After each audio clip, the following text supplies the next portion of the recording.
of a young man who wants to be the greatest NBA basketball player, or the young girl who wants to be the greatest track runner, or whatever the case may be? Or what about that person who wants to be a doctor or a lawyer? Or what about that person who just wants to be the best manager in a retail store that they can possibly be, and all of a sudden something happens in their life to change that dream?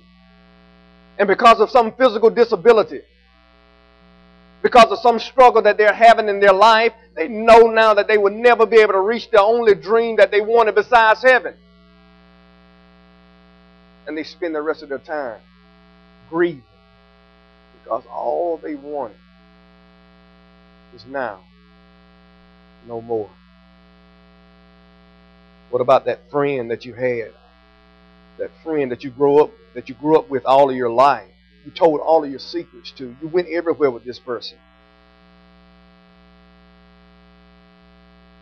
You can simply say that they were your sister, your brother. And then all of a sudden something happened. The relationship went sour. And then eventually the relationship was broken just like that.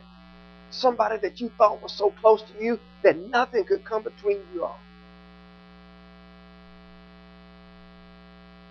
And you grieve.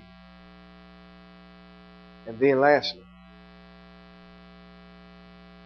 what about that loved one in your family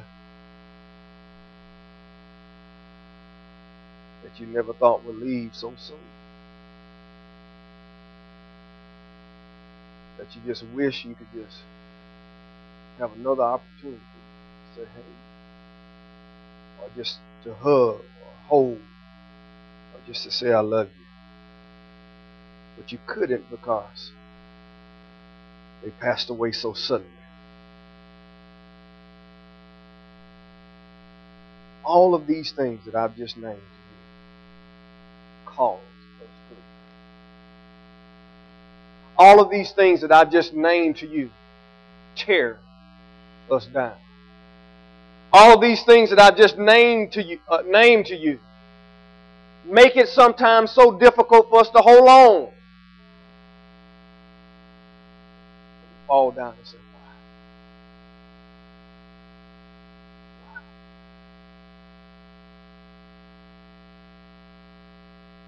why? How does grief affect people?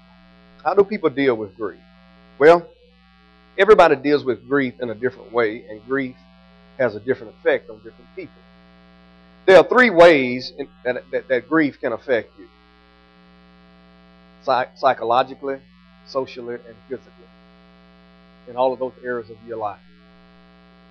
Some people deal with grief through shock, anger, a feeling of despair, numbness, an inability to feel pressure, vivid dreams, extreme sadness, relentlessness, restlessness, anxiety, tense days, avoidance of or clinging to memories, forgetfulness, self-blame, and an inability to focus, all of which are no good to your life.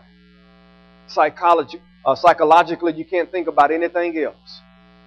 You walk around blaming yourself. Socially, you don't want to be around anybody. And you experience a withdrawal. Physically, you end up at the doctor with ulcers, headaches.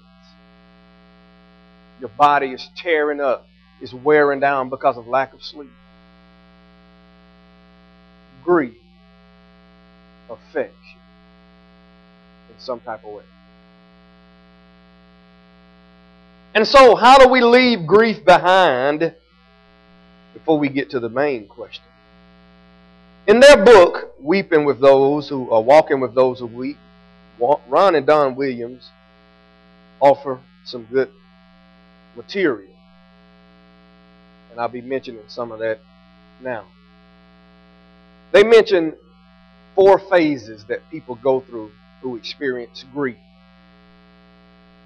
Phase number 1 is the phase of panic, anxiety, and anger. This phase causes you to ask the question, why?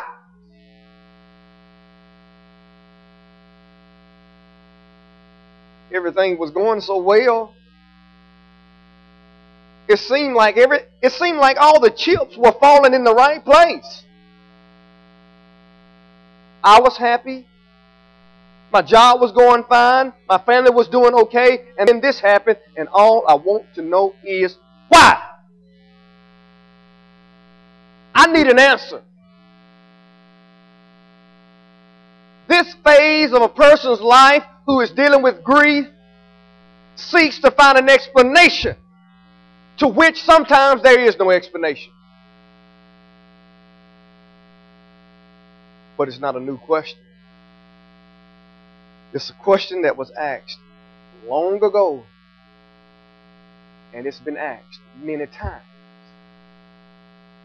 In Psalms chapter 10 and verse number 1, the psalmist says, "Why do you stand afar off, O God? Why do you hide in the times of my trouble?" Why? Notice Psalms 22 and verse number 1. My God, why have you forsaken me? Why are you so far from helping me? And why are you so far from the words of my groan? Why? Psalms chapter 44, verse 23 through 26. Notice this expression. Awake! Awake! Why are you sleeping, Lord? Arise! Do not cast us off forever. Why do you hide your face and forget our affliction and our oppression? For our soul is bowed down to the dust, our body clings to the ground. Arise for our help and redeem us for your mercy's sake. Please, God, why?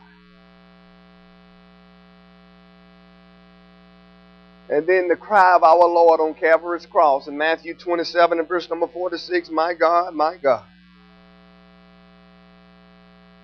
why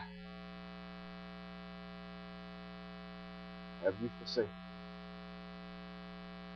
Don't think it's strange when you experience grief that you ask the question why. For it is in us to ask these questions sometimes. Many religious people ask these questions or this question because they are under the mistaken notion that Christians are supposed to be exempt from these problems, or that God should not let tragic things happen to them.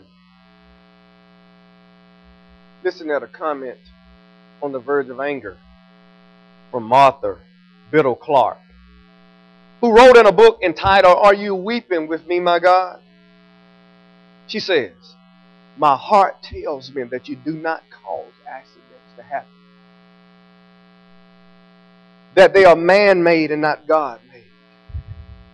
I would never accept a God who chose to punish me and teach me a lesson or make me a better person by taking the life of my child. I can hardly bear the anger of knowing you even allowed the accident to happen. Her child was killed at 18 years old in a car accident. And she was going through this phase of asking why. And also saying, God, I just can't believe that you would allow that to happen. No, I can't even fathom the thought.